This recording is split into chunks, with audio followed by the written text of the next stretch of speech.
안녕하세요. 반갑습니다. 오늘 강연의 제목을 동아시아 언어 연구의 최근 동향이라고 정해보았는데요. 오늘 이 강연의 1차적인 목표는 동아시아 언어들, 즉 한국어, 중국어, 일본어에 나타나는 재미있는 언어 현상들을 소개하는 것, 그래서 언어학 전공자와 비전공자 모두 흥미를 느끼실 수 있을 만한 이야기를 전해드리는 거고요. 더 큰 목표는 여기 계신 분들의 상당수가 대학원생들이기 때문에 전공이 무엇이든 연구자로서 공통된 화두가 있으실 거예요. 무슨 연구 주제를 가지고 어떻게 연구를 할 것인가. 사실 생각해보면 세상에 재미없는 연구 주제는 없거든요. 저는 언어학을 하니까 모든 언어 현상이 다 재밌어요. 그럼에도 불구하고 분명히 주제와 연구 방법에 따라서 다른 연구자들도 그 연구를 의미 있는 연구로 여기는지에 대한 평가가 달라지는 것도 사실입니다. 그래서 오늘의 강연의 보다 큰 목표는 좀 더 큰 의미 있는 연구를 하기 위해 고민해 나가는 과정을 여러분과 공유를 하는 것이 목표입니다.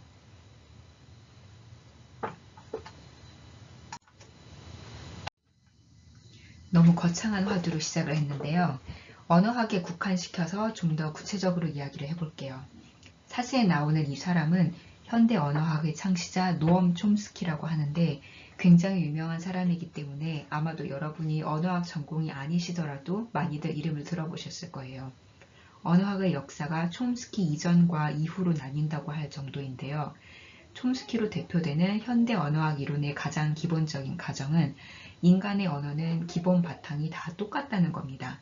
그게 영어든 한국어든 스와힐리어든 모든 인간 언어는 공통된 요소와 기본 구조를 갖는다는 거예요. 물론 각각의 언어들은 굉장히 많이 다른데 이 다름도 마구잡이로 다른 게 아니라 체계가 있다는 겁니다. 그래서 개별 언어를 연구를 할 때에도 이 공통된 큰 틀에 해당되는 것이 무엇인지 그리고 거기서 변이가 있다면 그게 무엇인지를 밝히는 게 중요합니다.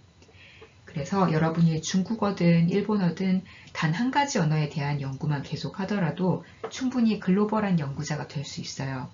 내가 연구하는 현상이 어느 부분이 보편적인지 그리고 어느 부분이 이 언어의 특수한 부분인지 이걸 계속 염두에 두고 밝혀나가시면 됩니다.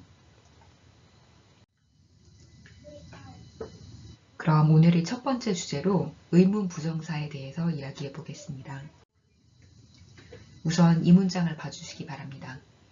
이 문장이 두 가지 다른 의미를 가질 수 있다는 걸 아시겠죠? 내일 누군가를 만날 건지 안 만날 건지에 대한 질문일 수도 있고 내일 만나기로 한 사람이 누구인지에 대한 질문일 수도 있죠. 이렇게 같은 문장이 두 가지 다른 의미를 갖는 이유는 한국어의 누구라는 말이 두 가지 의미를 갖기 때문입니다. 이런 현상은 누구뿐만 아니라 무엇, 어디, 언제 혹은 어떤 사람, 무슨 일, 어느 것 등등 한국어의 수많은 의문 표현에서 나타납니다. 영어로 치면 who, what, where처럼 의문문을 만드는 의문사 그리고 someone, something, somewhere 등등처럼 어떤 정해지지 않은 사람이나 사물을 가리키는 부정사 이렇게 두 가지 의미가 한국어에서는 같은 단어들로 표현되는 셈이죠. 이렇게 의문사와 부정사가 같은 형태를 공유하는 경우를 의문부정사라고 부를 수 있습니다. 이런 의문부정사라는 현상은 세계의 수많은 언어에서 나타나는 현상입니다. 마틸 하스펜말스의 1997년 연구에 따르면 100개 언어를 조사했는데 그중 절반 이상의 언어에서 의문부정사가 나타났다고 합니다. 이 지도에서 까만 점들은 의문부정사가 있는 언어이고 하얀 점들은 의문부정사가 없는 언어입니다. 까만 점들이 전 세계에 분포해 있는 게 보이시죠?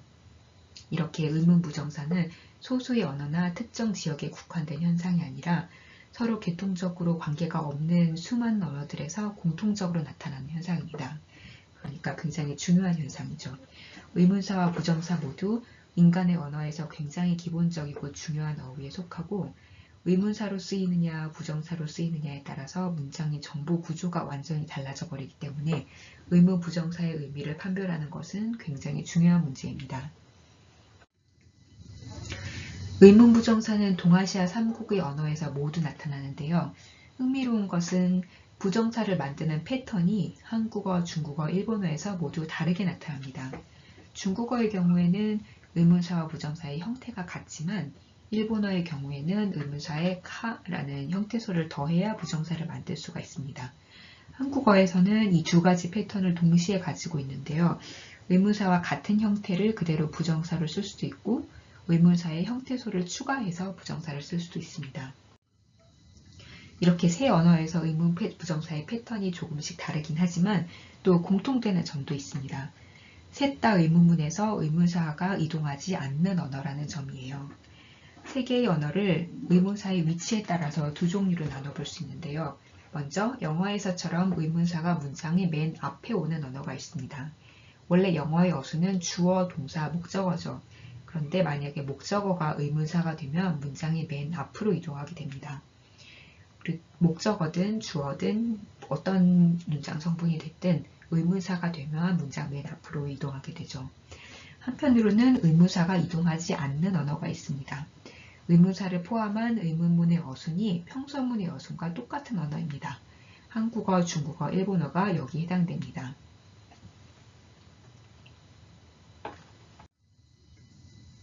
지금까지 말씀드린 거를 정리해보면 한, 중, 일 모두 의문사와 같거나 유사한 형태의 부정사가 있다는 것, 그리고 의문사가 나타나든 부정사가 나타나든 어순이 같다는 것, 이러한 공통점이 있습니다.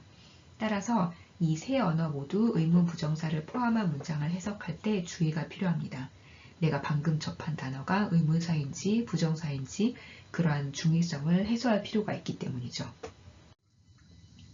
그래서 의문 부정사와 관련해서는 재미있는 연구 주제가 정말 많지만 오늘 제가 중점적으로 이야기하려고 하는 주제는 의문 부정사의 중의성을 해소하는데 억양이 어떤 역할을 하는가입니다. 한국어, 중국어, 일본어 모두 의문사 용법과 부정사 용법일 때 문장의 억양이 다르다는 게 알려져 있어요.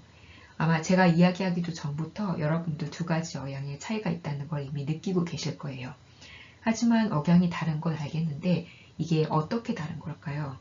이 억양의 차이를 말로 설명하라고 하면 어떻게 특징 지을 수 있을까요? 먼저 한국어를 살펴볼게요. 다시 처음 예문으로 돌아보겠습니다. 제가 한번 두 가지 다른 억양으로 이 문장을 읽어볼게요. 첫 번째, 내일 누구 만날 거니? 두 번째, 내일 누구 만날 거니?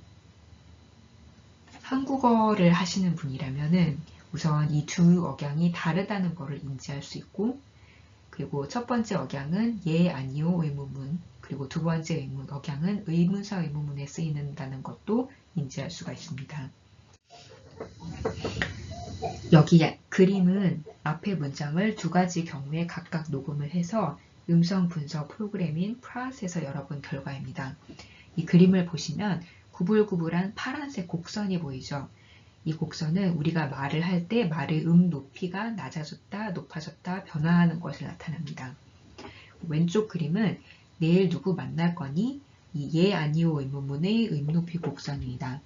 이 패턴을 설명하기 위해서 천천히 과장해서 발음을 해보면 내일 누구 만날 거니? 이렇게 됩니다.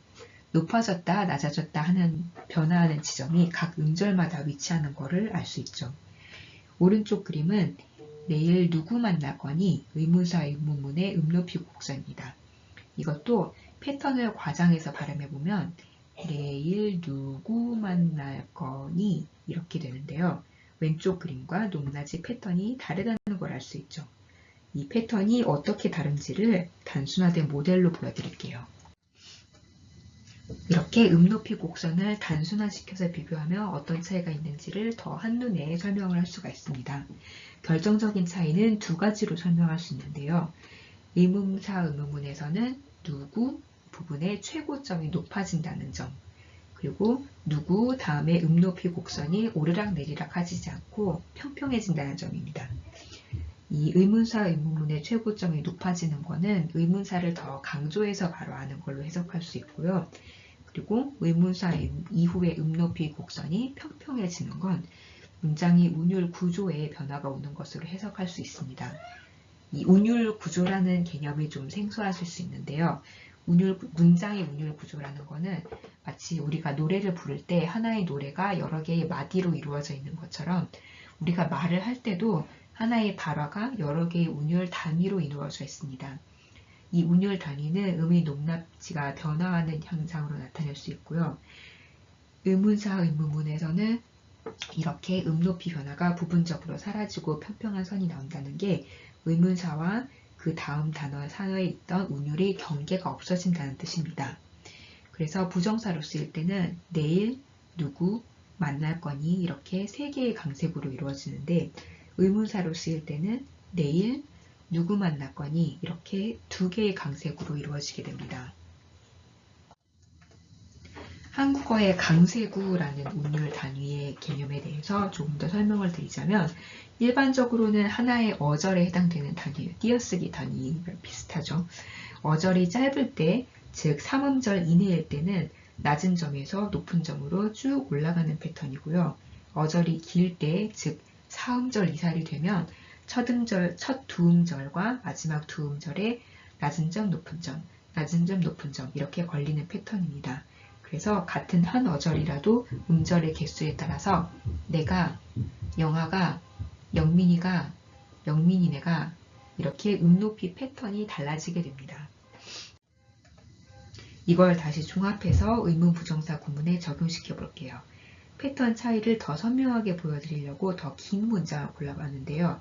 지금 누구 기다리고 있니? 이 문장에서 누구가 부정사일 때에는 강세구가 지금 누구 기다리고 있니? 이렇게 세 개이고 처음 두 개는 짧은 강세구니까 지금 누구 이렇게 각각 올라가는 패턴 그리고 마지막 강세구는 기니까 올라갔다 내려갔다 다시 올라가는 패턴이 됩니다.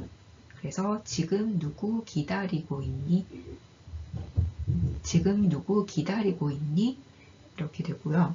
그에 반해서 누구가 의문사일 때는 누구하고 그 다음에 오는 어절이 뭉쳐져서 하나의 긴 어절을 만듭니다. 그래서 누구 다음에 원래 있었을 오르내리는 변화가 사라지게 됩니다. 그래서 지금 누구 기다리고 있니? 이렇게 되는 거죠. 지금까지 이야기를 정리를 해보면 의문부정사의 의미에 따라 달라지는 억양 요소로 크게 두 가지가 있습니다. 의문부정사 자체를 강조하는지 그리고 의문부정사 이후의 운율 구조가 어떻게 되는지입니다. 그럼 여기서 의문문은 이 두 가지 요소 중에서 어느 쪽이 의미를 판별하는 데 더 중요할까요? 둘 다 똑같이 중요할까요? 아니면 둘 중 하나가 어떤 결정적인 역할을 하는 걸까요?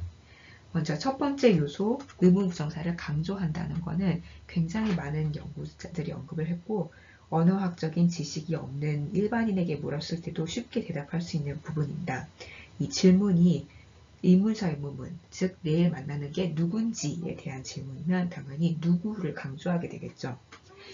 두 번째 요소, 강세구 단위라. 이건 문장의 운율 구조라는 개념을 정립하지 않으면 관찰하기 어렵기 때문에 몇몇 연구자만 언급을 해왔고요. 그런데 실제로 실험을 통해서 알아보면 의외로 두 번째 요소가 더 중요하다는 것을 알 수 있습니다. 실험 설계는 이렇게 했는데요.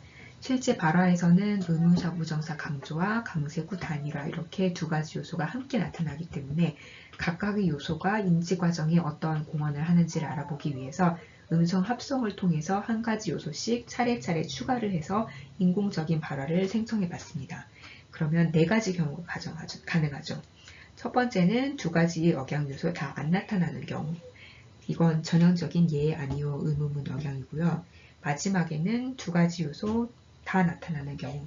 전형적인 의문사 의문문 억양이고요.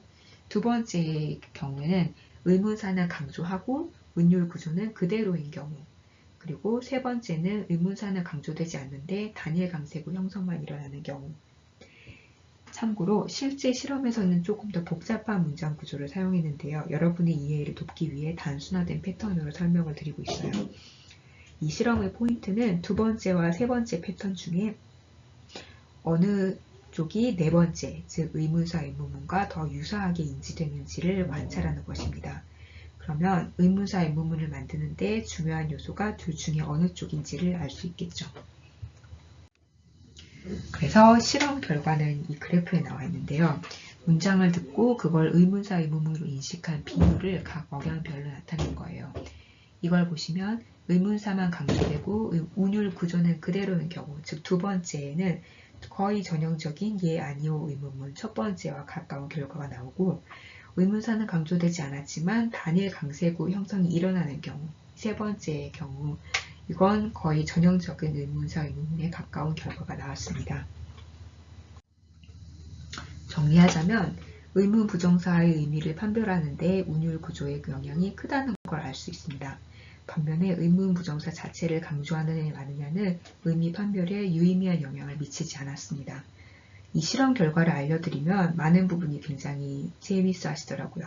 왜냐하면 의문 부정사를 강조한다는 게 훨씬 쉽고 와닿는 차이인데, 이해하기도 어려운 운율 구조의 변화가 더 중요하다는 게 신기하다는 거죠.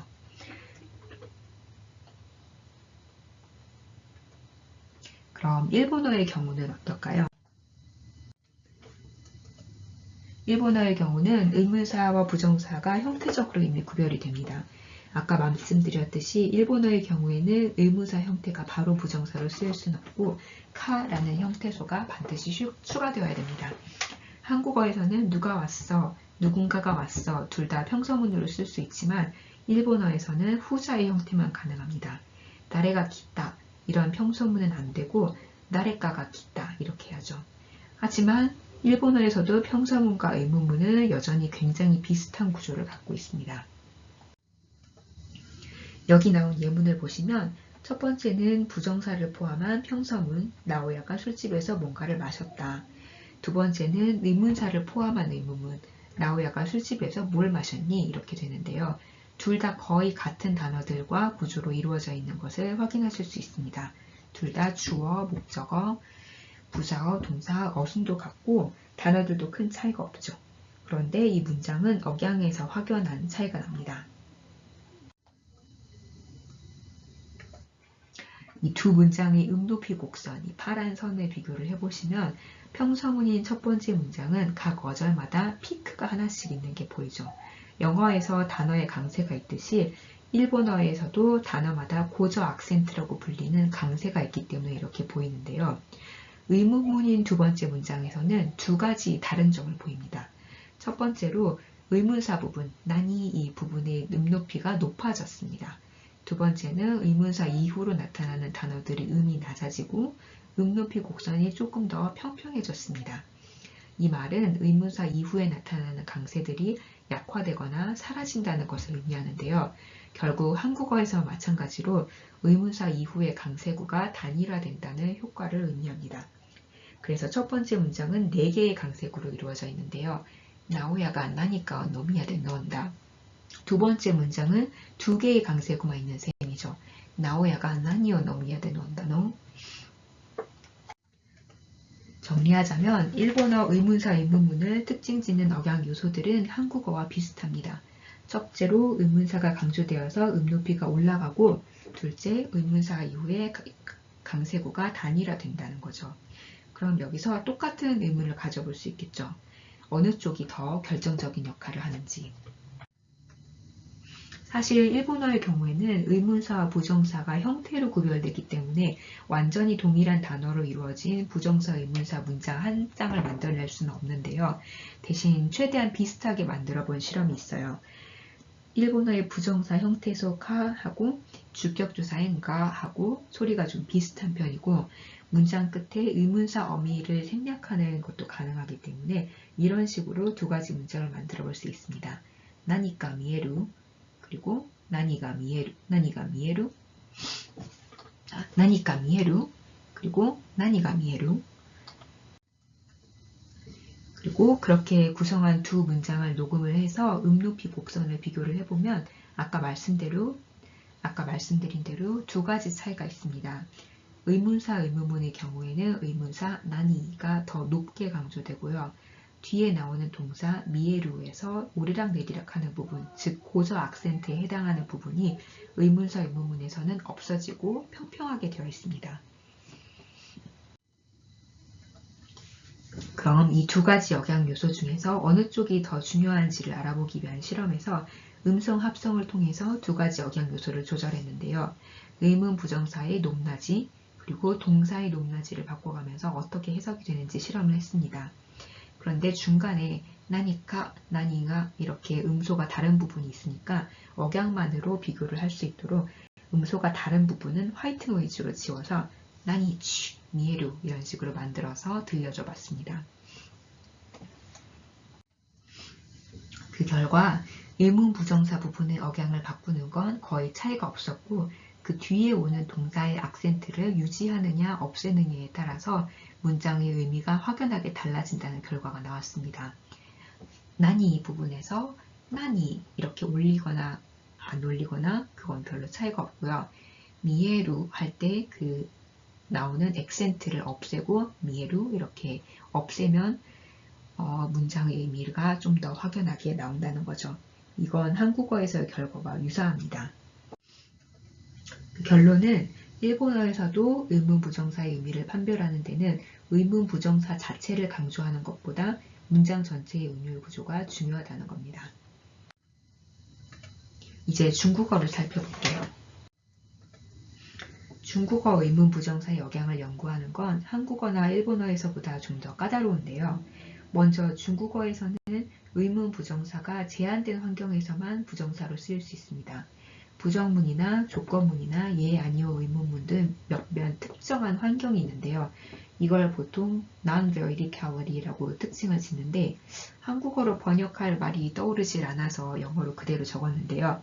veridical이라고 하는 거는 어떤 문장을 발화하는 화자가 그 문장이 가리키는 내용이 참이다, 진실이다 이렇게 주장하는 것을 말하고 non-veridical이라고 하는 거는 그 반대를 얘기합니다. 다시 말하자면 내가 이 문장이 참이다 라고 확신을 갖고 주장을 하는 게 아닌 경우에만 부정사 용법을 쓸 수 있다는 말입니다.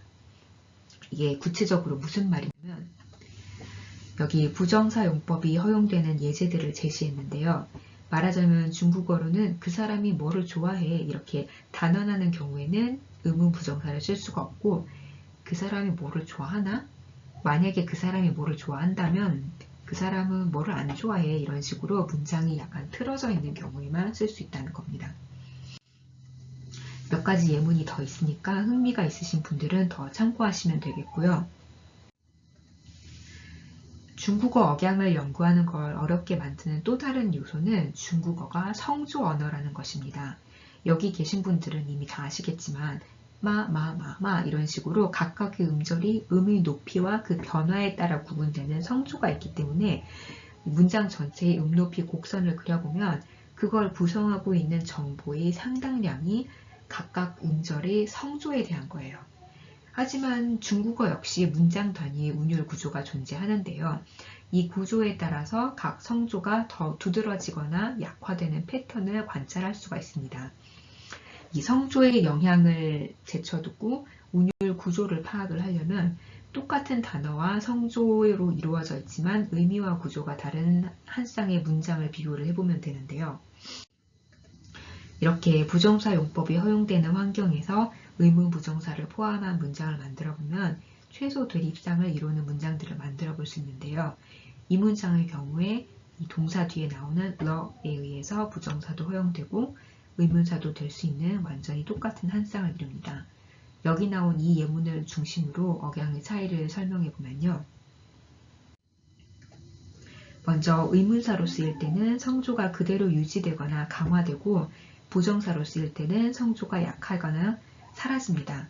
이 그래프는 아까 본 문장의 높낮이 변화 곡선을 도식적으로 나타낸 건데요.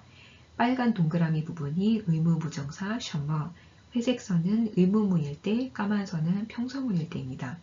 그러면 의문문일 때 션의 성조가 강조되어서 훨씬 높이 올라가는 걸 볼 수 있죠. 그리고 평서문일 때는 이게 훨씬 약하고요. 이렇게 의문사가 음높이의 변화에 대해서 강조되는 패턴은 한국어나 일본어에서 본 것과 동일하죠. 그리고 의문사 의문문에서는 의문사 뒤에 높이 영역이 줄어듭니다. 파란색 동그라미 부분이 아까 예문에서 의문 부정사 이후의 부분인데요.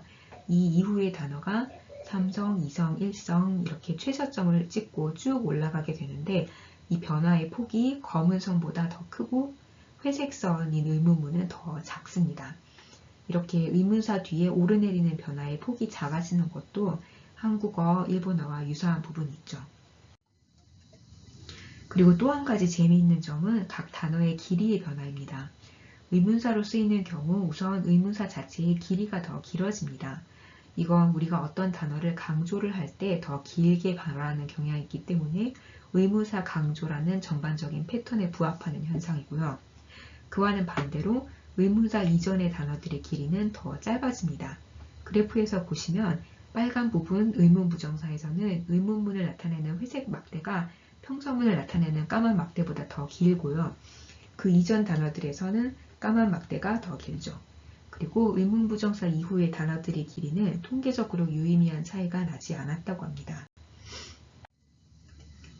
그럼 지금까지의 관찰을 종합해보면 중국어의 경우에도 의미에 따라서 의무 부정사 자체의 영향뿐만 아니라 문장 전체의 억양까지 영향을 준다는 것을 알 수 있는데요. 그럼 지금까지 한국어, 중국어, 일본어에서 제기했던 것처럼 로컬 억양과 글로벌 억양 중에 어느 쪽이 더 인지 과정에 결정적인 역할을 하는지 궁금할 수 있죠. 이걸 비교한 실험은 제가 아직 본 적이 없는데요. 다만 글로벌 억양이 얼마나 효과가 있는지 테스트한 실험이 하나 재미있는 게 있어서 소개해 보려고 합니다. 오디오 게이팅이라고 불리는 청취 실험인데요. 문장 전체를 녹음한 파일이 있을 때 처음 몇 개의 단어만 들려주고 그 뒤에 따라올 문장이 의문문인지 평서문인지 예측해 보라고 하는 겁니다. 이때 똑같은 단어를 듣고 억양에서 아무런 차이를 못 느끼거나 혹은 차이를 느껴도 그게 문장의 의미와 관련이 없다고 느낀다면 의문문 대 평서문 예측 비율은 그냥 50대 50으로 나와야겠죠. 그런데 결과를 보면 처음 단 한 단어만 들려줬을 때부터 이미 50대 50이 아닙니다. 첫 단어만 들었어도 이게 평서문이다 라는 예측이 거의 60% 가까이 나왔고 의문문은 이게 의문문일 거다 라는 예측이 55% 가까이 나왔고요. 이 예측은 두 단어, 세 단어를 들으면서 점점 더 실제 문장 유형에 가까워집니다. 세 단어까지 들었을 때도 아직 의문사는 나오지도 않았거든요. 이걸 정리해서 말하자면 중국어 화자들이 의문 부정사의 의미를 판별하기 위해 의문 부정사 자체의 억양에만 의존하는 게 아니라 문장 전체의 억양에 의해서도 영향을 받는다는 것을 알 수가 있습니다. 다만 여전히 중국어에서 로컬 억양과 글로벌 억양 중에 어느 쪽이 더 큰 영향을 주는지는 좀 더 알아볼 필요가 있고 그래서 제가 지금 공동 연구를 준비 중에 있습니다. 자, 그러면 또 다른 재미있는 언어 현상으로 부정극어라고 하는 게 있는데요. 먼저 이 문장을 봐주세요. 아무도 철수를 때렸다. 이건 굉장히 이상하죠? 언어학자들은 이런 문장에 별표를 쳐서 표시를 합니다. 별표는 비문법적이라는 뜻이에요. 그래서 이 문장을 문법적이 되도록 바꾸려면 이렇게 해야 됩니다. 아무도 철수를 안 때렸다. 그럼 아까 문장은 왜 비문법적이고 지금 문장은 왜 문법적인 걸까요? 이걸 설명하려면 부정극어와 부정어라는 개념을 이해해야 됩니다. 먼저 부정어는 어떤 문장에 나타나서 그 문장의 의미를 부정하는 역할을 하는 어휘를 가리킵니다. 없다, 모르다, 안하다, 아니다, 못하다 등등 이런 표현들이 나타나면 그 문장은 부정문이 되죠. 참고로 아까 우리가 봤던 의문 부정사의 부정사는 정해지지 않았다는 의미에서 부정이고요. 지금 여기서 말하는 부정어는 긍정 부정할 때의 그 부정입니다. 한자가 다르죠. 이 부정어라는 것은 언어학에서 가장 많이 연구되었으면서도 여전히 가장 인기 있는 연구 주제 중에 하나인데요. 왜냐하면 우리가 언어를 사용하는 가장 기본적인 목적은 어떤 의미를 상대방에게 전달하기 위해서인데 이런 의미 전달의 가장 기본적인 단위가 문장이고 그 문장의 의미 요소 중에서 가장 기초적인 것이 그 문장이 사실인지 아닌지 참인지 거짓인지 하는 겁니다. 그런데 부정어라고 하는 건 바로 그 참이냐 거짓이냐를 반대로 바꾸는 역할을 하죠. 미나가 여기 있다 가 참이라면 미나가 여기 없다는 거짓이죠. 이런 부정어의 존재는 인간의 언어를 참과 거짓, 이렇게 디지털한 시스템으로 만드는 데 결정적인 역할을 하고요. 동물의 커뮤니케이션과 인간의 언어를 구분짓는 굉장히 중요한 요소이기도 합니다. 그럼 부정극어는 무엇이냐 하면 아무도, 결코, 도저히 등등 부정어하고 함께 나타나면서 부정문을 강조하는 어휘들을 말합니다. 이 부정극어는 반드시 부정어와 함께 나타나야 합니다. 그래서 아무도 철수를 때렸다는 부정극어인 아무도가 부정어 없이 혼자 나타나기 때문에 비문법적인 거죠. 언어학자들은 이럴 때 부정어가 나타나면 부정극어를 허가한다고 말합니다. 그래서 아무도 철수를 안 때렸다 같은 경우에는 부정극어가 허가되니까 문법적인 문장이 되는 거고요. 이걸 시각적으로 표현하기 위해서 부정극어는 그냥 놔두면 비문법적이 되니까 경고의 의미에서 빨간색, 부정어는 여기에 초록불 신호를 주는 것처럼 초록색으로 표시를 해볼게요. 이러한 현상은 영어에서도 비슷한데요. No authors have ever received the prize. 이건 부정어 no하고 부정극어인 ever하고 같이 나타나니까 괜찮지만 만약에 ever 혼자 나타나면 The authors have ever received the prize. 이건 굉장히 이상한 문장, 비문법적인 문장이 됩니다. 그래서 별표로 표시할 수 있고요. 여기서 주의해야 할 점은 부정어와 부정극어가 그냥 같은 문장에 나오기만 해서는 충분하지 않다는 점입니다. 여기서 첫 번째 문장은 부정어, 부정극어 둘 다 나타나니까 좋은 문장이고 세 번째 문장은 빨간 부정극어만 나타나니까 비문법적인 문장인 거는 이제 금방 아실 거예요. 그런데 두 번째 문장 같은 경우에는 부정어도 나타나고 부정극어도 나타나지만 부정극어는 주절에 나타나는데 부정어는 그보다 더 작은 단위, 종속절에 나타나죠. 그러면 부정극어를 허가를 할 수가 없고 문법적으로는 이 문장이 틀린 문장이 됩니다. 근데 재미있는 건 사람들한테 이 문장을 빨리 읽게 하고 문법적이냐 아니냐 이렇게 물어보면 사람들이 두 번째와 세 번째 문장을 똑같이 비문법적이라고 생각하지를 않아요. 두 번째는 좀 괜찮은데? 이렇게 생각한다는 거죠. 그래서 문법적으로 맞냐 틀리냐 하는 것과 사람들이 문법적이라고 판단하느냐 아니냐에는 차이가 있을 수 있는데요. 실제 문법성을 별표를 써서 표시를 한다면 사람들의 문법적 판단은 이모티콘을 써서 나타내 볼 수 있습니다. 웃는 얼굴은 문법적인 문장을 문법적이라고 판단하는 경우, 그리고 찡그린 얼굴은 비문법적인 문장을 비문법적이라고 판단하는 경우, 그리고 이 이상하게 웃는 얼굴은 비문법적인데 문법적이라고 판단하는 경우를 가리키도록 할게요. 이렇게 문법적이지 않은 문장을 부분적으로나 혹은 실수로 문법적이라고 판단하는 현상을 문법성 편향이라고 합니다. Grammaticality illusion이라고 하는데요. 문법성 편향은 비문법적인 문장을 문법적인 것처럼 보이게 하는 어떤 특정한 요소가 있을 때 나타나는데 이걸 영어로는 attract라고 하는데 한국어로 뭐라고 해야 될지 모르겠어서 일단은 문법성 미끼라고 불러보겠습니다.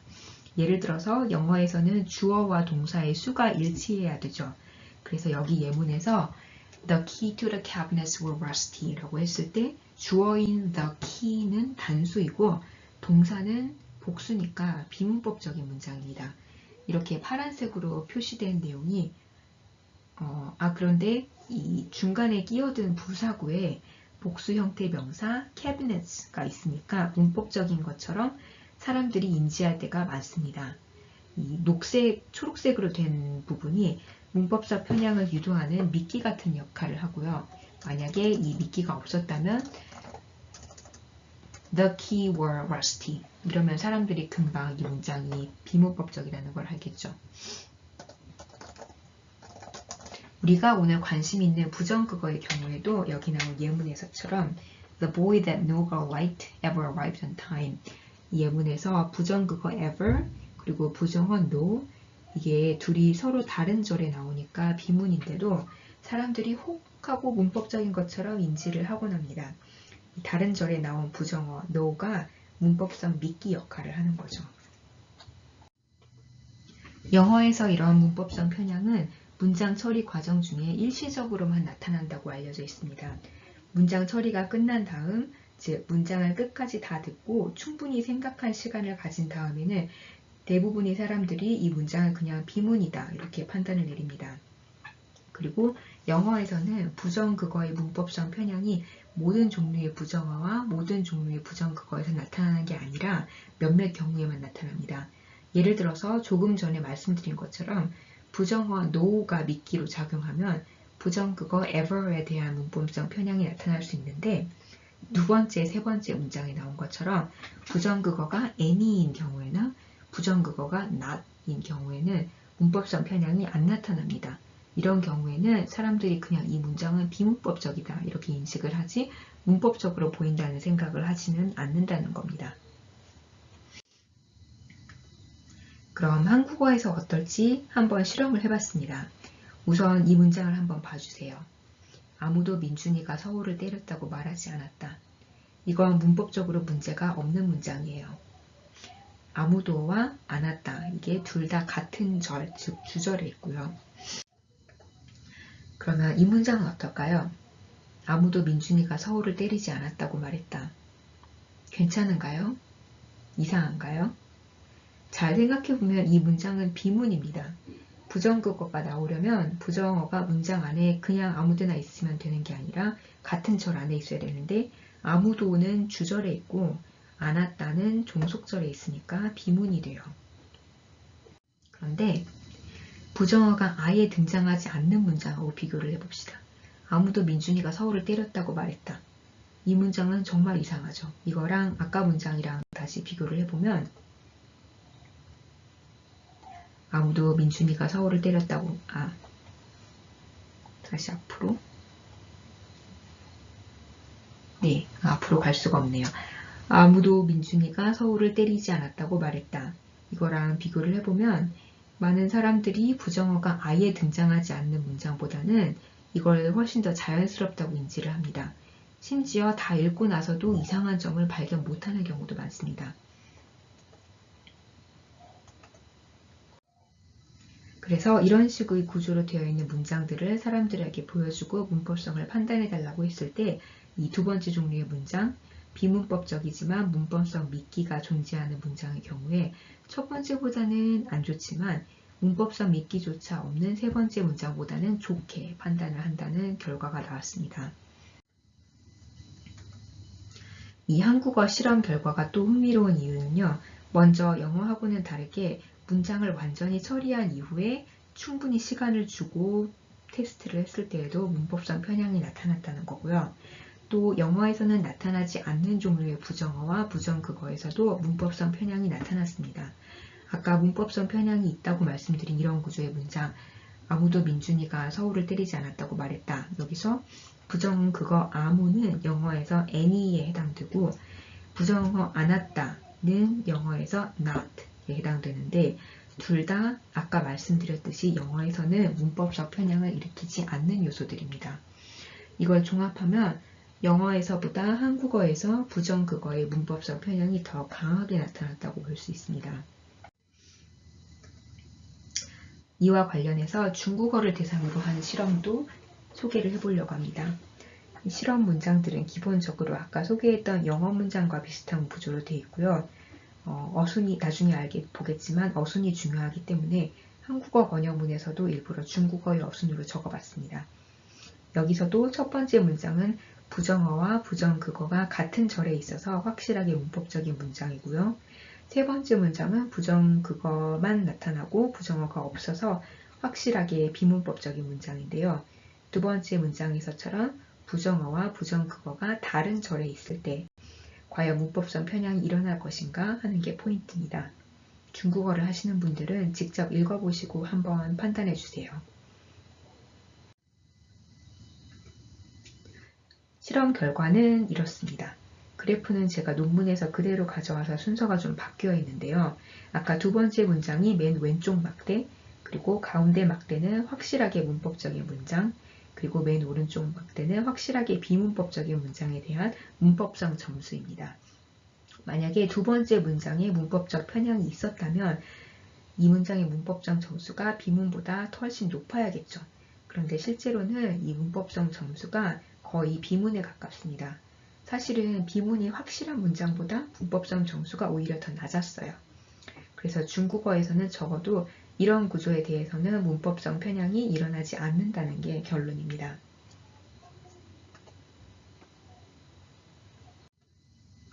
일본어의 경우에는 실험을 해보진 않았는데 한국어와 구조와 어순이 거의 비슷하기 때문에 아마도 한국어와 비슷한 결과가 나오지 않을까 생각합니다. 예문은 아까 한국어 문장과 거의 같은 구조로 되어 있는데요. 일본어를 하시는 분들께서는 한번 읽어보시고 본인의 판단이 어떤지 한번 살펴봐 주세요. 특히 이 두 번째 문장, 아무도 타로가 지로를 때리지 않았다고 생각했다. 이 문장이 어느 정도로 괜찮게 또는 이상하게 들리는지 생각해 보시면 좋겠습니다. 여러분이 직접 연구 주제를 삼아보셔도 좋을 것 같고요. 자, 그러면 지금까지의 실험 결과를 봤을 때 왜 한국어에서 부정어 문법성 편향이 강하게 나타나는 걸까요? 이 질문에 대한 한 가지 가능한 답을 우리는 확률적 예측과 기대값이라는 개념에서 찾을 수 있습니다. 우리의 뇌는 문장을 처리할 때 문장의 앞부분에 나온 단어들을 바탕으로 뒷부분에 어떤 단어들이 이어질지 계속해서 예측을 하려고 합니다. 이러한 예측은 지금 당장 듣고 있는 그 문장 자체만을 바탕으로 하는 게 아니라 평소에 얼마나 특정한 문장 구조나 특정 단어의 연쇄를 자주 들었는지에 영향을 받습니다. 그래서 아까 영어에서 no 하고 ever 조합은 문법성 편향을 일으키는데 not 하고 ever 조합은 일으키지 않는다고 했는데요. 영어에서 이 각각의 조합이 얼마나 자주 관찰되는지를 살펴보면 no ever 조합이 not ever 조합보다 6배 더 높은 빈도로 나타난다고 합니다. 그러면 영어 화자가 no를 들었을 때 이 ever라는 단어가 앞으로 등장할 거라는 기대치가 훨씬 더 높다는 것이고 이러한 기대치가 문법적 편향을 높인다고 할 수 있겠습니다. 그러면 한국어는 어떨까요? 한국어는 어순이 영어와는 반대로 부정국어가 부정어보다 항상 더 앞에 나옵니다. 이 초록색, 빨간색 순서가 한국어, 영어와 반대로 되어 있죠. 그래서 문장 처리 중에 부정국어를 듣는 순간 앞으로 이 문장에서는 부정어가 나올 거라고 100% 기대를 하게 되죠. 따라서 문법성 편향도 강하게 나타나는 것이라고 볼 수 있습니다. 중국어에서 부정국어의 문법성 편향이 관찰되지 않았던 이유도 이 예측과 기대값으로 설명할 수 있는데요. 중국어도 영어에서처럼 어순상 부정어가 부정국어보다 앞에 나타나기 때문에 부정국어의 문법성 편향이 나타나는데 제약이 있다고 볼 수 있겠습니다. 참고로 이 결과는 중국어에서 문법성 편향이라는 현상이 아예 없다는 게 아니고요. 영어와 똑같이 주어진 특정한 환경에서 문법성 편향이 관찰되지 않았다는 겁니다. 저희가 다른 종류의 문장으로 실험을 했을 때에는 오히려 영어에서는 안 나타나는 종류의 문법성 편향이 중국어에서는 나타나는 경우도 있었습니다. 강연 시간 관계상 다 소개할 수는 없지만 관심 있으신 분들은 저희 논문을 참조해 주시면 좋겠습니다. 그럼 이제 오늘 강연을 마무리하겠습니다. 지금까지 의문 부정사, 부정국어 등 동아시아 언어들에서 특히 재미있는 현상을 보이는 주제들을 살펴봤고요.